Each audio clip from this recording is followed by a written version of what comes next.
Olá, querido internauta. Nesse mês de novembro, estamos trazendo uma grande convidada. Uma convidada que é renomada nacionalmente e internacionalmente.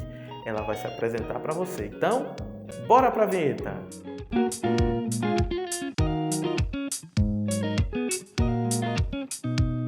Olá, eu sou a Zani Malheiros. É um prazer para mim estar aqui com vocês. Tenho 1,52 m de altura, 52 quilos, cabelos lisos e curtos na altura da nuca, na cor castanho escuro. Sou de cor parda, estou usando óculos, eu uso óculos na realidade, e estou usando uma blusa amarelo claro. Também sou maestrina, professora de música e professora de musicografia Braille. Estou aqui a convite do professor Luciano Peixoto para falar sobre um tema que é de suma importância e que me deixa muito feliz, é a musicografia Braille. Fala um pouco para a gente quem foi que criou a musicografia Braille. Foi um francês, Louis Braille. Em francês mesmo se pronuncia Louis Braille, mas nós normalmente chamamos Louis Braille. Então, ele criou não apenas a musicografia Braille, mas criou o sistema Braille também, que foram criados concomitantemente, ao mesmo tempo. E assim, ele perdeu a visão quando criança, aos 5 anos de idade, em um acidente com uma sovela, que era uma ferramenta do pai dele. O pai dele trabalhava com couro e essa ferramenta era usada para perfurar o couro. Ele, brincando, sem que o pai visse, ele derrubou essa ferramenta que bateu no chão, voltou e perfurou um dos seus olhos. Com a infecção do olho passou para o outro, E como ele morava em Couvray, um vilarejo distante de Paris, e até chegar lá em Paris, ele já não tinha mais o que fazer. Então ele foi muito ajudado pelo padre da paróquia de Couvray. E aprendeu a tocar órgão com o padre também, e o padre viu que ele tinha muito potencial. Então, com a ajuda desse padre, ele conseguiu chegar no Instituto Real de Jovens Cegos de Paris, atualmente o Instituto Valentin Hauy, que fica em Paris, que era uma escola para pessoas cegas, que era direcionada exclusivamente para pessoas cegas.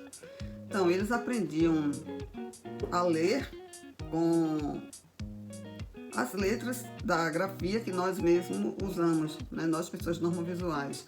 Só que sobre essas letras eram colocadas linhas, algumas feito umas taxas, Então o A era A, o B era B. E eles passavam a mão por cima assim, e aprendiam e sentiam. Para escrever, eles tinham uma espécie de prancheta com umas linhas presas, o papel por baixo, e aquelas linhas serviam de guia, tanto na parte superior quanto na parte inferior, para eles escreverem. E Louis Braille, quando estava com 12 anos, ele desenvolveu o sistema Braille e a musicografia Braille a partir de um trabalho feito por Barbier, que Barbier tinha feito uma espécie de comunicação para os soldados do fronte, E era com pontos em alto relevo, 12 pontos que formavam frases ou palavras que eram enviadas para os soldados, mas que não deu certo, e ele levou para ver se servia para alguma coisa e também não serviu para aqueles alunos. Mas isso despertou em Braille a ideia de desenvolver um sistema em alto relevo. É bem diferente do que Barbier fez, mas o alto relevo foi o que chamou a atenção de Louis Braille. E aí ele criou o sistema, que é uma forma de escrita e leitura para pessoas com deficiência visual, Porque tem pessoas com baixa visão também que utilizam. E é de uma forma linear, são 6 pontos. Do lado esquerdo, de cima para baixo, nós temos o ponto 1, 2, 3. Do lado direito, de cima para baixo, 4, 5, 6. Então, as combinações desses pontos criaram um sistema de leitura e escrita que serve para tudo, para música, matemática, para escrita, para informática, para tudo. Então esse foi o legado de Louis Braille, né? E ele tinha 12 anos de idade quando começou a fazer o sistema, a desenvolver esse sistema. E como ele era músico também, né, ele tocava órgão, no instituto os alunos também estudavam música, então quando ele chegou no instituto ele continuou estudando música, e aí ele criou também a musicografia Braille. Tá? Então, o que vai diferenciar a musicografia Braille da matemática, da escrita, né, é apenas a célula ou cela, mas normalmente usamos mais cela, que antecede o que vai ser escrito. Professora, por que é de suma importância que um professor de música tenha conhecimento sobre a musicografia Braille na educação musical? Bem, eu acredito que o desejo de todo professor é ver o seu aluno se desenvolver, crescer, né? Pelo menos esse é o meu desejo, e acho que a maioria dos professores pensam dessa forma. Né? E imagina, vou contar uma experiência rápida para vocês. Eu, quando estava fazendo a minha segunda graduação, que era o curso de licenciatura em música na UFPE, eu fui convidada para trabalhar numa ONG, e era um projeto para que 22 pessoas com deficiência pudessem gravar um LP. E eram músicas de própria autoria deles, né? Dentre esses alunos, tinham alunos com deficiência motora, deficiência cognitiva e deficiência visual. Dentre esses alunos, só tinha um que era cego. E eu me senti, assim, totalmente frustrada e incapaz, porque eu conseguia ensinar a parte teórica, que eu trabalhei com eles, não apenas a parte vocal, da técnica vocal, mas também uma noção básica da teoria musical, para que eles pudessem entender a partitura. E o aluno cego, eu fiquei realmente arrasada. E eu já estava concluindo a segunda graduação, já tinha uma especialização, e eu não sabia o que fazer. Eu construía pautas e figuras musicais com lixa grossa, com isopor, mas depois eu mesmo me perguntava, para que vai servir isso? Eu não vou conseguir fazer uma partitura toda desse jeito, e ninguém vai fazer isso. E aquilo me incomodou muito, muito, muito, muito. Né? Algum tempo depois, eu descobri que existia o sistema Braille e a musicografia Braille. E quando eu descobri, eu comecei a estudar e me aprofundar, fiz curso de tiflologia, técnico braillista, para compreender melhor, entender melhor aquela forma de escrita tão diferente da nossa. E eu sei de uma coisa: o professor que ele tem esse conhecimento, ele não vai ter essa condição de se sentir incapaz, como eu me senti. E ele vai estar apto para receber qualquer aluno. Se chegar um aluno cego ou um aluno com baixa visão, ele vai saber como trabalhar com esse aluno. Então, ele terá um diferencial daquele professor que não conhece a musicografia Braille. E a mesma coisa serve para as escolas de músicas, escolas regulares, certo? Quando as escolas têm professores que conhecem o sistema Braille, conhecem a musicografia Braille, então eles vão ter um quê a mais, consequentemente terão bem mais alunos, né? O que para a escola privada é bom. E para o professor de música, melhor ainda, porque ele não vai recusar um aluno por falta de conhecimento de sua parte. Fala pra gente, professora, o que a musicografia Braille traz para um aluno cego ou de baixa visão no âmbito da educação musical. O que traz é a possibilidade de, se ele quiser ser um músico profissional, entrar numa universidade, ir para um conservatório, então ele vai ter condições de fazer isso. Se ele quiser escrever uma partitura, ele vai ter condições de fazer isso. sabe? Então, a forma mais coerente e que, desde que Braille criou o sistema Braille e a musicografia Braille, que já tem uns 200 anos ou mais, então, vem dando certo. É a forma mais coerente. E essa ferramenta, dentro da música, ela vai propiciar para que nós tenhamos muito mais Ray Charles e alguns pouquíssimos músicos profissionais reconhecidos e que são cegos, né? O Andrea Bocelli, Tribo de Já, né? São bem poucos. O próprio Louis Braille também. Então, eles vão ter essa possibilidade, porque a lei já existe, as normativas já existem. É um direito adquirido da pessoa com deficiência, de um modo geral, e isso inclui a pessoa com deficiência visual, para que ele possa ter acesso a um conservatório, a um curso de música, e se ele quiser fazer um vestibular de música, fazer um mestrado, um doutorado, nós, professores, é que temos que estar aptos para ensiná-los. Então, é muito, muito, muito importante para a musicografia Braille, para a pessoa cega, ter o conhecimento da musicografia Braille, poder usufruir do seu direito de poder estudar o que ele bem quiser entender, principalmente a música. Professora, qual a diferença de um músico que lê a partitura em Braille para o que não lê?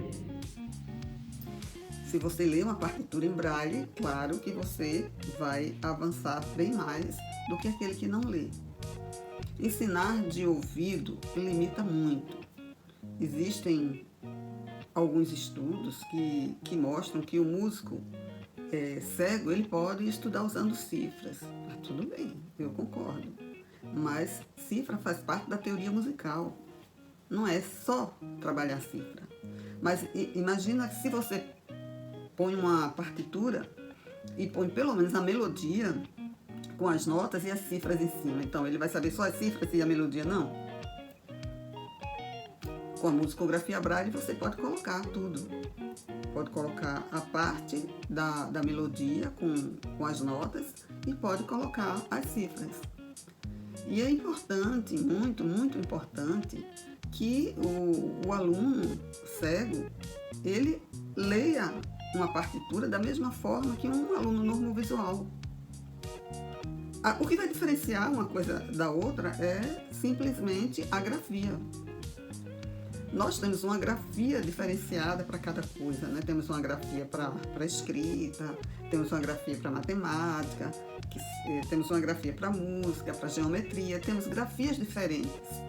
Enquanto que a pessoa com deficiência visual não, ela vai ter uma grafia só, que são aqueles pontos em alto relevo e de forma linear.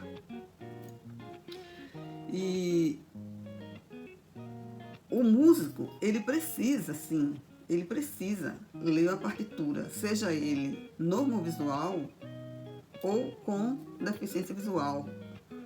Aliás, como eu falei, as normativas já existem, né?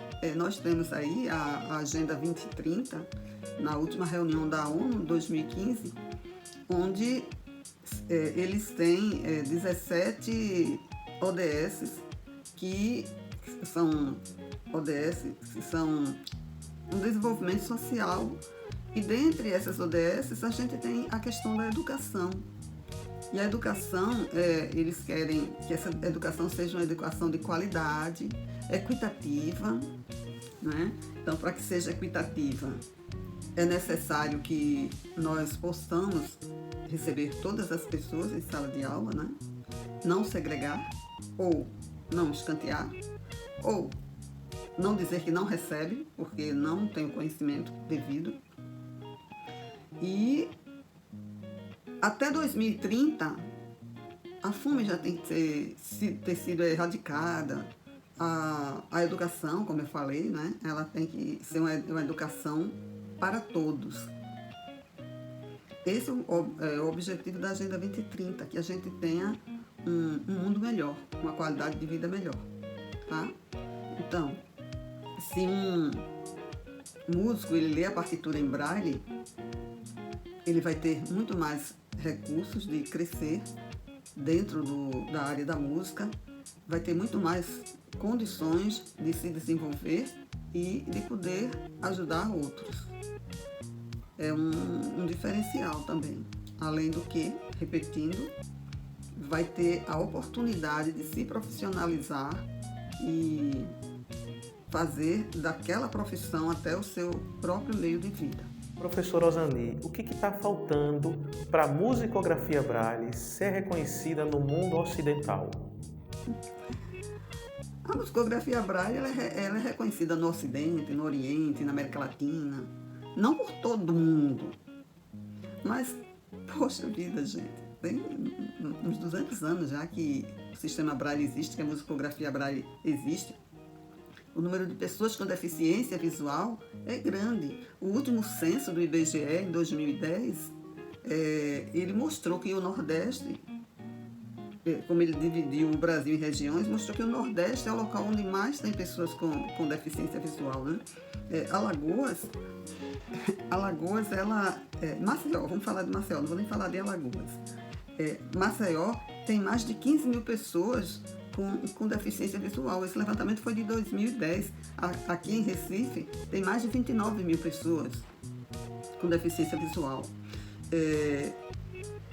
Aí em Maceió tem mais de 4.800 pessoas com deficiência visual severa. Então vamos imaginar o seguinte, digamos que vamos pegar esse número de mais de 15 mil de pessoas com deficiência visual. Digamos que 1% dessas pessoas queiram estudar música num conservatório aí, ou numa escola de música aí em Maceió. Será que eles estariam, os professores e o próprio conservatório, as escolas de música, estariam preparados para receber essa comunidade? Entenderam? Então, é lei, é direito adquirido, mas nós precisamos ter mais políticas públicas para que possa ser ampliado esse conhecimento, para que os professores possam ter acesso, para não fazer como a maioria dos que eu conheço, são poucas pessoas que trabalham com musicografia Braille, mas a maioria foi em busca do conhecimento por si só. Entenderam? Então, o que nós precisamos fazer é entender que a lei existe e que precisamos que haja essas políticas públicas, que as universidades tenham em sua matriz curricular, nos cursos de licenciatura e bacharelado em música, a inclusão de musicografia Braille e sistema Braille, da mesma forma que foi aprovado Libras, que seja aprovado também musicografia Braille. Porque são das universidades que saem os professores de música para os conservatórios, para as escolas de música. Então é necessário a gente trabalhar com essas pessoas.